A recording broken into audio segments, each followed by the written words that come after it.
Hi my dear children, good morning to all. Welcome back to our economic class. We are discussing about the basic concepts in national income accounting, one of the most important macroeconomic variable. Then in the previous class we have discussed about goods and services.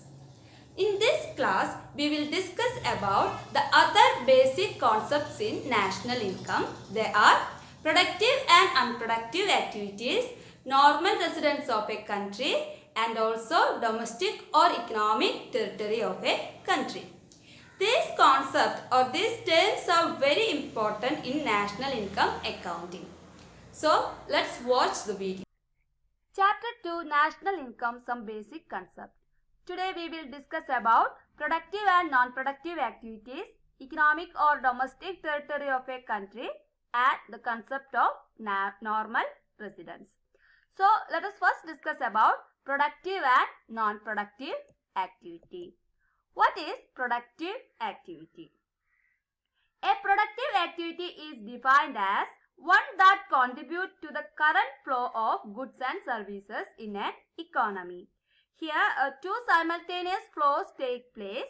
First one monetary flow and second one real flow. Then which are included in national income. Monetary flows means money transaction and real flow includes the transaction of goods and services. Then for example, production of bread by a producer. He produces goods, here bread, to be sold in the market and receives money in return. Then what about non-productive activity? A non-productive activity may cause only transfer of goods and services from one person to another without generating any income. For example, services of a housewife. She is not paid any price for her services. So such activities are not included in national income. Then the next concept is domestic territory of a country. What is domestic territory of a country? And it is very essential concept in national income accounting and it provides a basic distinction between domestic income and national income of a country. So what is domestic or economic territory of a country? Generally, domestic territory means the political boundary of a country. However, for the purpose of national income accounting, it includes and excludes some areas. And according to United Nations, economic territory by definition is the geographical territory administered by a government within which person, goods and capital circulate freely. This is a definition of domestic territory of a country. Economic or domestic territory of a country by definition is the geographical territory administered by a government within which person, goods and capital circulate freely.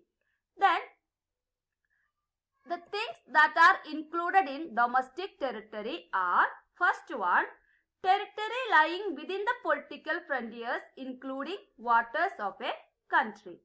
Then the second one, ships and aircraft owned and operated by a country between two or more countries. For example, planes operated by Air India between Russia and Japan are part of the domestic territory of India. Similarly, planes operated by Singapore Airways between India and Japanese are part of domestic territory of Singapore. Then the third one, fishing vessels, oil and natural gas rings owned and operated by the resident of the country in the international waters. For example, fishing boat operated by Indian fishermen in international waters of Indian Ocean considered as the domestic territory of India. Okay.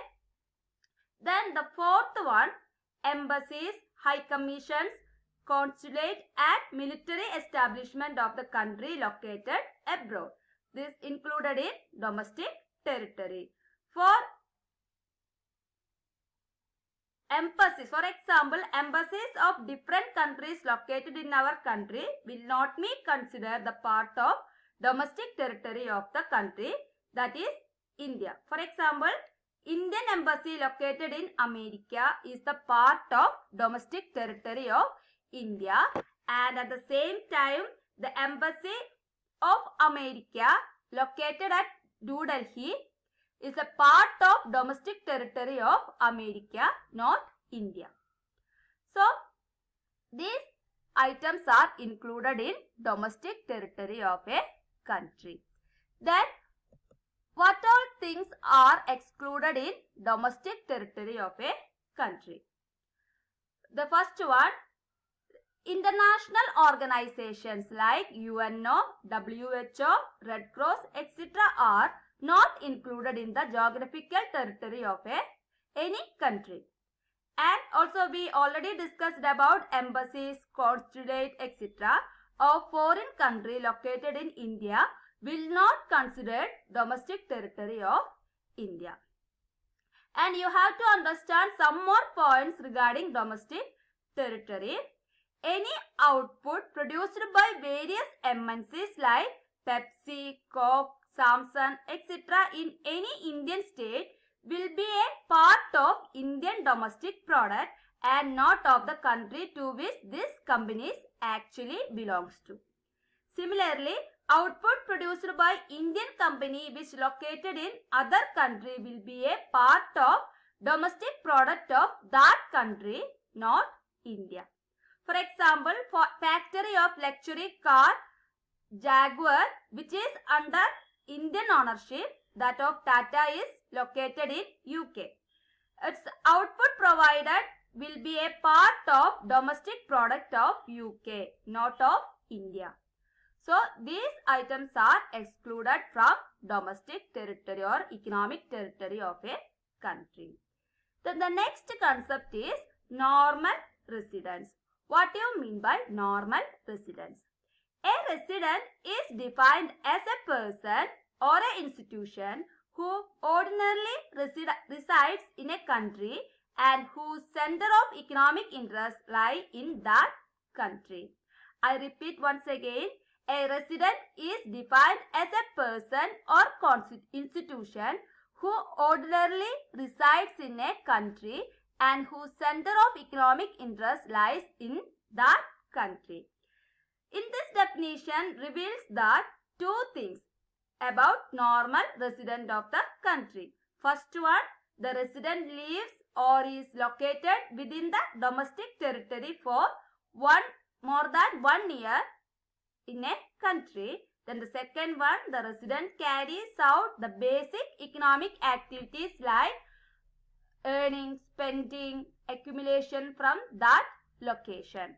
So this is known as normal residence of the country, and it includes all the production unit or enterprises located in the domestic territory of a country are included as normal residents of that country.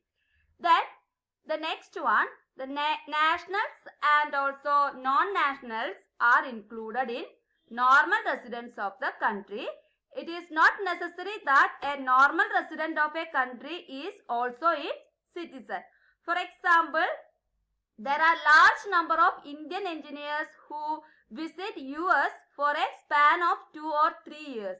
For that period, they become the resident of US but not the citizen of US.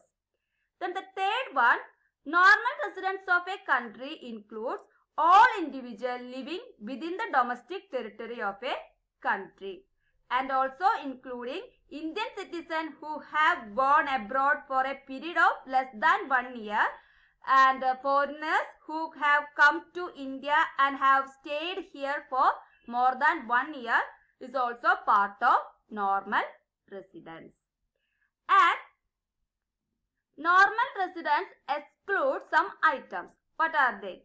Let's look at the items excluded from the normal residence.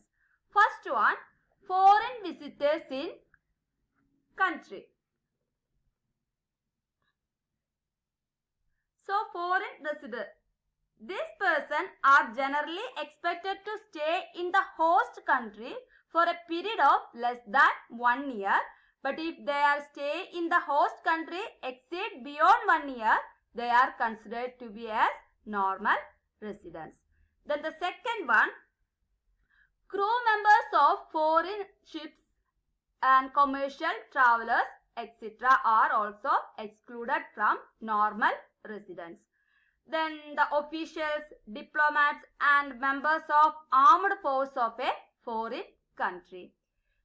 And employees of international organization who are not the citizen of the country in which the officers are located. Then the next one, foreigners or the person living in border areas who cross the border between two countries daily or in regular basis in order to work in one country are the resident of the country in which they live. They are not the resident of the country in which they are employed. Okay, so these items are excluded from normal residents. So children, I hope you understood this terms. What are the terms? Productive and non-productive activity, then economic or domestic territory of a country, and also normal residents of the country. These are very important concepts in national income accounting. Okay, it is very essential to differentiate domestic income and national income. I hope you understood all this. So you have to study this concept clearly. Otherwise, national income accounting become more difficult. So children, study it well, watch the URL and attend the test paper without fail and download your notes and study well. So we will meet in the next class with other topics. Children, thank you. Bye.